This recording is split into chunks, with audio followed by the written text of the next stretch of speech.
Rod Brody, the smartest dude in the room, as always. And me, MJB, not the smartest man in the room. Ha ha ha ha. Bringing back the 1896 silver dollar. Ooh-wee. Here we go. Heads or tails, you call it in the air. Ready? Go. Heads. Oh, All it's tails. What does that mean? That means you are side A. Side A it is. Okay, here we go. Welcome. That's your idea, so I guess you should run it. You and I have been talking about this for a while. So 3D printed homes, it's a real thing.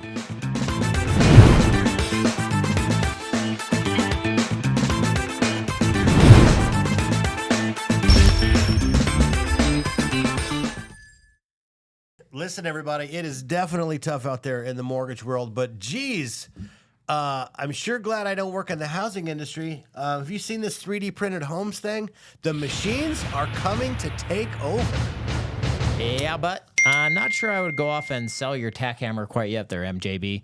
They are doing some impressive things with those rigs, but there aren't that many of them around for pretty good reasons, and you're going to be looking for a very specific look from your house. What do you even mean, man? These things can do all kinds of cool and wild designs and easily. And by the way, it's way faster than humans. Yeah, but only kinda. See, they definitely can do some fun, creative, cool designs, but you have to like the unique layering design that goes with the printers. You see how all the walls have that texture to them on that in the pictures? I see. That's because the 3D printers are layering the materials on top of each other in rows. I'm just saying that you have to either be okay with that or spend extra money to smooth it out or cover it up. Like, look at this one. That looks like a big old set of nothing but cakes. Great. Now I want cake. I thought you were totally going in a different direction there, man. That's not, I wasn't going to say bun cakes, but anyway, I'm proud of you. They are tasty. Yes, there is an aspect. I don't think it necessarily looks bad. And I'm sure there are options to change that particular aesthetic. I think the important part is how much faster and cheaper they can build homes. And they'll be damn near indestructible, by the way. They're made out of cement.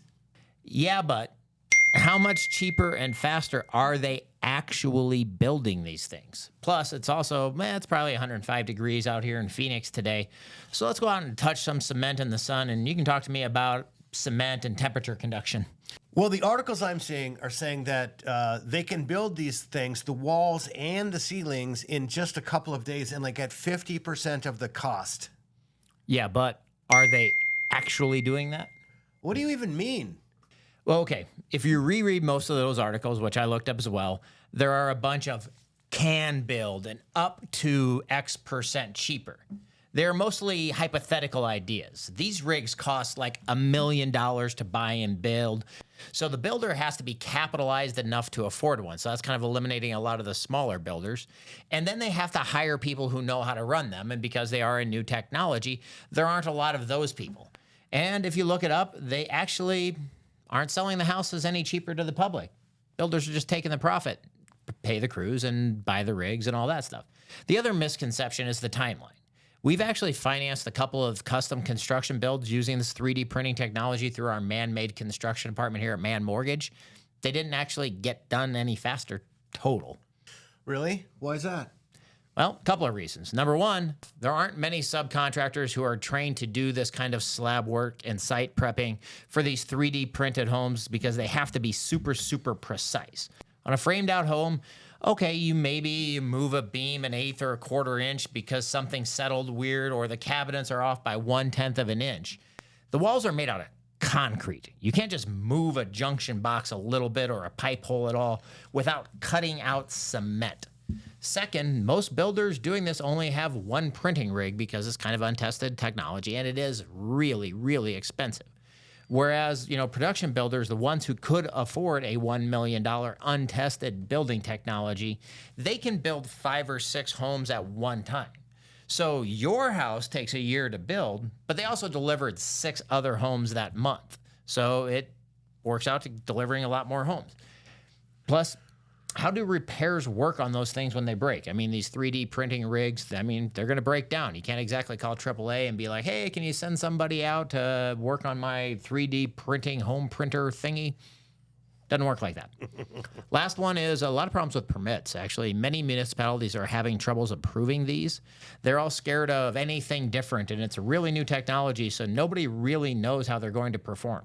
Yeah, but Rod, the municipalities are approving them. Yes, it's taking a little bit more time. All of these things take a little bit more time in the beginning.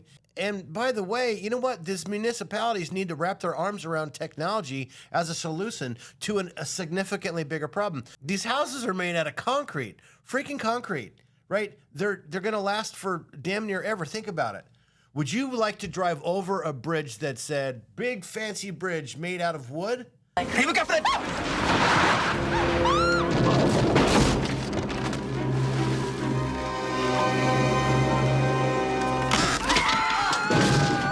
No. If it's not made out of concrete, you're not going to drive over it. I'm not saying anybody's driving over your house. I'm just saying it's made out of concrete. I think that's a whole lot better option than wood. These things are going to last. Lack of housing is a huge problem in our cities and our economy. The more we use these techniques and technologies, more money will continue to flow to it. That'll get more subs trained and get more rigs bought. That will drive down the cost, so it's not, the rigs themselves aren't so expensive by themselves.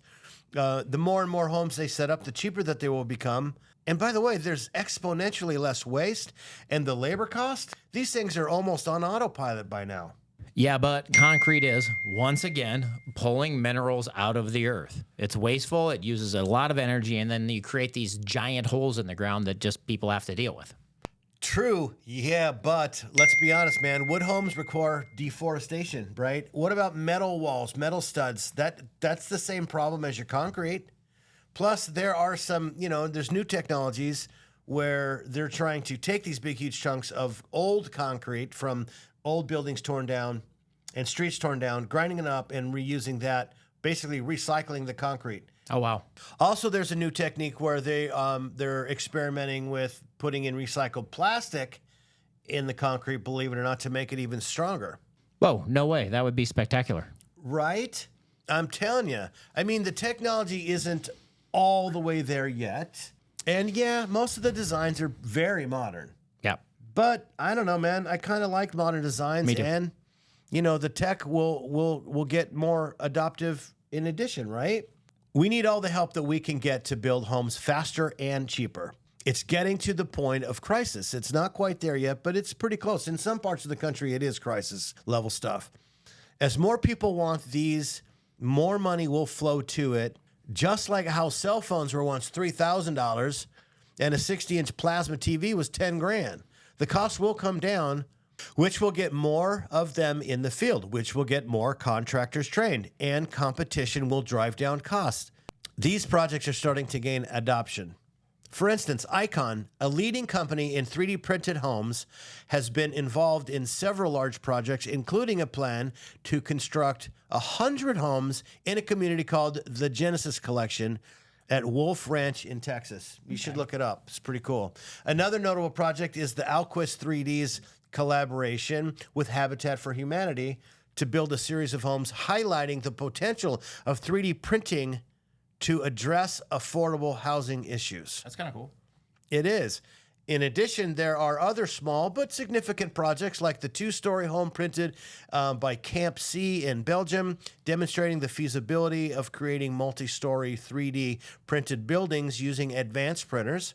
These examples illustrate the rapid advancement and application of 3D printing technology in the residential construction sector, promising a shift toward more sustainable and efficient building practices. Dude, this is going to be huge. Well, unless you work as a laborer building homes. Yeah, well, there is that. What you gonna do?